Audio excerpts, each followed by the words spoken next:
मंचावर उपस्थित उत्तर नागपूर भारतीय जनता पार्टीचे सगळे नेते मंडळी, ज्या पक्षांनी माझं समर्थन केलं त्या पक्षाचे सगळे सन्मान्य नेते मंडळी, शेषराव गोतमारे आणि या भागातले आपले सगळे कार्यकर्ते, नेतेगण आणि उपस्थित माझ्या बांधवांना आणि बहिणींनो, 10 वाजता प्रचार बंद होतो। आज उत्तर प्रदेशचे मुख्यमंत्री योगीजी यांच्याबरोबर एका सभेत मी होतो फ्रेंड्स कॉलनीमध्ये पश्चिम नागपूरला, आणि त्यामुळे मला थोडासा उशीर झालेला आहे आणि आता 2 सव्वा 10 वाजायच्या आत पूर्ण करायचे, 9:15 वाजले आहे, म्हणून मी बोलण्याकरता पहिल्यांदा उभा झालो। आता शेषरावजींनी सांगितलं ही गोष्ट बिलकुल खरी आहे की हा कामठी कळमना रस्ता मी ज्यावेळी महाराष्ट्रात बांधकाम मंत्री होतो तेव्हा बीओटीवर हा पहिला रस्ता बांधून त्यावेळी पूर्ण केला। या रस्त्याच्या भूमिपूजनाला आणि उद्घाटनाला असताना इथल्या सगळ्या शेतकऱ्यांना मी बोलावलं आणि त्यांना मी सांगितलं की हात जोडून तुम्हाला विनंती करतो, आपली शेती विकू नका। तुम्ही जर नाही विकली तर तुम्ही करोडोपती झाल्याशिवाय राहणार नाही, हे लक्षात ठेवा। मला वाटतं शेषरावचे वडील त्यावेळी होते, त्यांना सांगितलं आणि बऱ्याच शेतकऱ्यांनी आपल्या जमिनी काही विकल्या नाही आणि आज ते करोडोपती झाले। माझ्या बांधवांमुळे केव्हा हा रस्ता नाही झाला तर कृषी उत्पन्न बाजार सगळे आपण आरोबी बांधतोय, नंतर पुन्हा एक नवीन आरोबी जो सुरू झाला त्याच्यावर मी आता रिंग रोडला मिळालो आणि तुमच्याकडे येणारा भव्य पूल निर्माण होतोय, त्याची उंची बघा असा बावा लागतोय। त्या रस्त्याला पूर्ण मी आता कॉन्क्रीटचं करणार आहे खालून, थोडा आता रस्ता खराब आहे।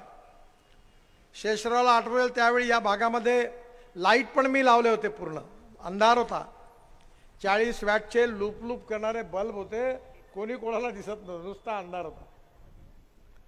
पण आज हे सगळं चित्र बदललं, या भागाचा विकास झाला। इथल्या गरीब लोकांकरता शेषरावांनी मला सांगितलं, माझ्या खासदार फंडातून मी 2 वेळा पैसे दिले, नागपुरातले जे रोड उखडले त्याचं मटेरियल आणलं आणि आपल्या इथे कच्चे रस्ते करून देण्याचा प्रयत्न केला। या भागामध्ये पाण्याची व्यवस्था करण्याचा आपण प्रयत्न केला, वीज, पाणी आणि रस्त्याची सोय केली आणि आपल्या सगळ्यांच्या जीवनाला हा त्रास जो होता तो दूर करण्याचा प्रयत्न केला। पण आता शेषरावांनी सांगितल्याप्रमाणे हे जे काही काम झालेलं आहे ते मी केलेलं नाही आहे, हे काम खऱ्या अर्थाने जर कोणी केलं असेल तर श्रेय कोणाला द्यायचं असेल तर माझ्यासमोर बसलेल्या कळमनाच्या बंधूंना आणि भगिनींना। तुम्ही मतपेटीतून मला भरपूर लीड देता, उत्तर नागपूरच्या या क्षेत्रातून मला भरपूर मतं मिळतात, लोक माझ्यावर प्रेम करतात, जात पंथ धर्म भाषा न बघता, आणि मला निवडून देता म्हणून मी मंत्री झालो म्हणून माझ्या हातात ताकद आली आणि शक्ती आली आणि म्हणून मी तुम्हाला पैसे देऊ शकून हे काम करू शकलो, म्हणून याचं श्रेय तुम्हाला आहे। आज नागपूर बदलत आहे, मेट्रो आलेली आहे, मी आता ब्रॉडगेज मेट्रो पण करण्याच्या मागे आहे। गोंदिया ते नागपूर, रामटेक ते नागपूर, छिंदवाडा ते नागपूर, वडसा ते नागपूर, चंद्रपूर ते नागपूर, बैतूल ते नागपूर, अमरावती ते नागपूर आणि ताशी 120 किलोमीटरच्या स्पीडनी ही जी रेल्वेची ब्रॉडगेज आहे याच्यावर ही ब्रॉडगेज मेट्रो धावणार आहे। आणि ही जेव्हा धावेल तेव्हा कळमना स्टेशन आपण चांगलं करण्याचा प्लॅन हातात घेतलेला आहे आणि त्या ठिकाणी बसले की तुम्ही कुठेही जाऊ शकाल, तुम्हाला चिंता करायची गरज नाही। या भागामध्ये लो कॉस्ट हाऊसिंगच्या स्कीम झाल्या पाहिजे, गरीब माणसांना चांगली घरं मिळालं पाहिजे, 24 तास पाणी वीज मिळाली पाहिजे आणि सगळ्यात महत्त्वाची गोष्ट म्हणजे तरुण मुलाच्या हाताला काम मिळालं पाहिजे, रोजगार मिळाला पाहिजे। मी या 10 वर्षामध्ये मिहानमध्ये 68,000 तरुण मुलांना रोजगार मिळवून दिला नागपूरच्या। बुटीबोरी आणि हिंगणा आणि मेट्रो मिळून 80,000 तरुण मुलांना रोजगार मिळाला. मेट्रोमध्ये 13,000 लोकांना काम मिळालं. आणि मी तुम्हाला सांगतो की मी निवडून आल्यानंतर पुढल्या 5 वर्षामध्ये अजून 1 लाख नागपूरच्या तरुण मुलांना रोजगार मिळवून देईल. मुलांच्या शिक्षणाची आपण सोय केली. एज्युकेशनल हब नागपूरला बनवलं. जागतिक दर्जाचं सिम्बॉसिस भांडेवाडीमध्ये आणलं. 450 कोटी रुपयाची युनिव्हर्सिटी, 10,000 मुलं शिकतात. भारतातल्या सगळ्या 5 एज्युकेशनल इन्स्टिट्यूशनमधले नर्सिंग मुंगजी ती पण आता आली. 40 एकर त्यांना जागा दिली. KG to PG सगळ्या कोर्सेस तिथे होणार आहे. 49 इंजिनिअरिंग कॉलेजेस आहेत, 5 मेडिकल कॉलेजेस आहेत, ट्रिपल IIT आहे, IIM आहे. आणि एवढंच नाही तर आज नागपूरमध्ये आपण स्किल ट्रेनिंगचे देखील मोठ्या प्रमाणात कोर्सेस सुरू केले आहेत. माझी आपल्या सगळ्यांना विनंती आहे. आमची धोटे नावाची कार्यकर्ती आहे, भूता दरवाजाला राहते. परवा आपण सांस्कृतिक महोत्सवामध्ये महिलांना मेहंदी काढून देण्याचा कार्यक्रम केला. 36,000 महिलांना मेहंदी काढून दिली. त्या सगळ्या 350-400 मुली 90% दलित समाजातल्या आणि मुस्लिम समाजातल्या, पण मेहंदीचं काम चांगलं करतात. आता त्यांना घेऊन ती धोटे विमानाने बसून कलकत्त्याला आणि दुनियेत फिरून आली, दुबईपर्यंत जाऊन आली आणि त्या मेहंदी काढतात आणि 25,000 आणि 40,000 रुपये महिना कमवतात. आपण काही ना काही शिकलं पाहिजे आणि आपल्या तरुण मुला मुलींच्या हाताला काम मिळालं पाहिजे आणि त्याकरता टेक्नॉलॉजीचा उपयोग केला पाहिजे. शेषरावला आठवत असेल की ज्यावेळी मी या भागामध्ये यायचो त्यावेळी सायकल रिक्षा होता. 2-2 रेल्वेचे फाटक होते. मी लुणावर यायचो. इथं 15 मिनिटं, तिथं 15 मिनिटं, फुकटात शो, उभं राहा. आजही मला उभं राहावं लागलं. तेव्हा मला जुनी आठवण आली. आणि सायकल रिक्षा होता. मी ठरवलं की या देशामध्ये 1 कोटी लोक सायकल रिक्षा चालवतात, माणूस माणसाला खिचतो, ही प्रथा बंद करायची. आणि मी देशामध्ये मेकॅनिक्स ड्रिव्हन ई-रिक्षा आणला आणि मानवीय शोषणाची पद्धती बंद केली. हे 70-80% लोक नागपुरातले टेक्यावर राहणारे होते, मुसलमान होते आणि दलित होते. आता ते ई-रिक्षा चालवतात. मानवीय शोषणापासून त्यांना मुक्ती मिळाली.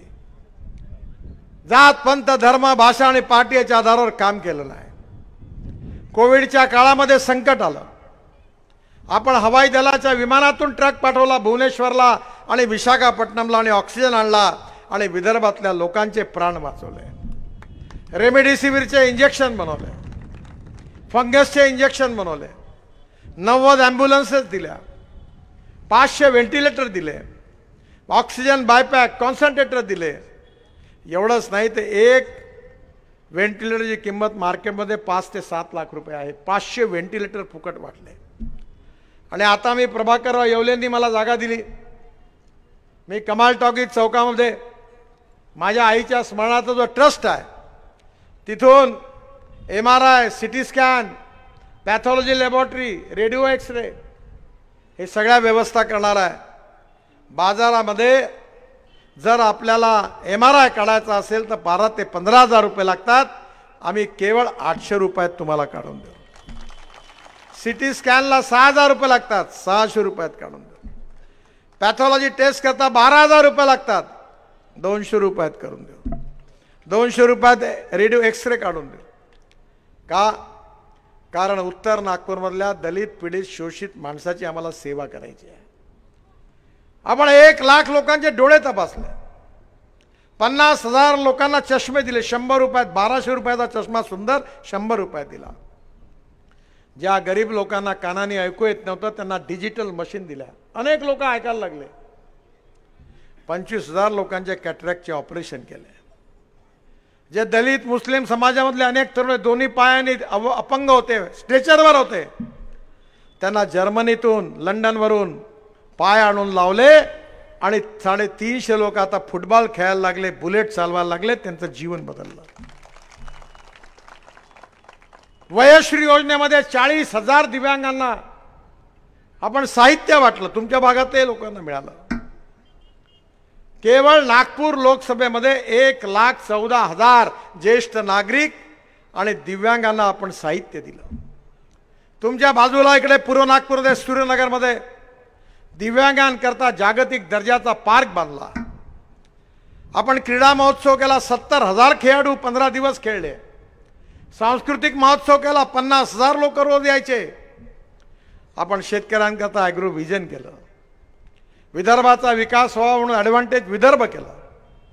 खरं म्हणजे मी सांगेन तर मला अजून 2 तास 3 तास देखील सांगेल तरी एवढी कामं आहेत। काही नेते असे फोकणाड असतात, 15-15 वर्ष मंत्री राहिले, खासदार राहिले, मंत्री राहिले, फक्त एकच काम केलं, माझ्या मुलाला एकदा तिकीट देऊन द्या म्हणजे। मी हे नाही केलं। जे आज माझ्यावर टीका करतात मला त्यांच्यावर टीकाही करायची नाही, करायची गरज नाही आहे।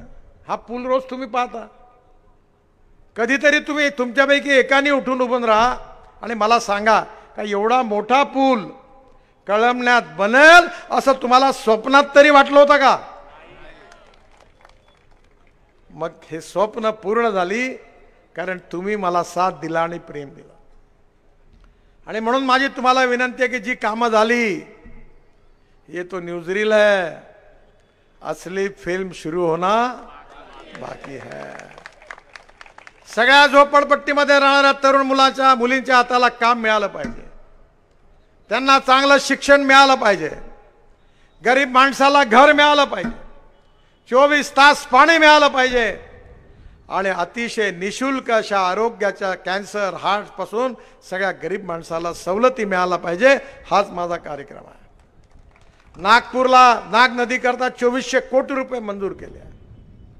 नागपूरला स्वच्छ सुंदर आणि जगात भारतामधलं पहिल्या 5 शहरामध्ये नागपूरला पोहोचवायचं आहे आणि त्याकरता तुमचे आशीर्वाद पाहिजे आहे। माझी आपल्याला विनंती आहे, वेळ कमी आहे, दुसऱ्या सभेत मी जर नाही पोहोचलो तरी सभा होणार नाही, 10 मिनिटं तरी तिथे बोलता येईल। बऱ्याच कार्यकर्त्यांना माझं स्वागत करायचं होतं, मी पुन्हा एकदा पुढच्या वेळी स्वागत स्वीकारेन किंवा जाताना माझ्या हातात हार द्या। पुन्हा एकदा सर्व जनतेला माझ्या शुभेच्छा। माझी फक्त एकच विनंती आहे की यावेळी 75% वोटिंग झालं पाहिजे। सकाळी 7 वाजता जायचं लाईनीत। मागच्या वेळी 54% मिळालं होतं वोटिंग, त्यातलं 80% मला मिळालं। जर 75% मतदान कराल तर 80% मतदान मला मिळणार आहे तुमच्या प्रयत्नांमुळे। आणि हे जर मतदान मला मिळालं तर मी 5 लाखापेक्षा जास्त मताने निवडून आल्याशिवाय राहणार नाही।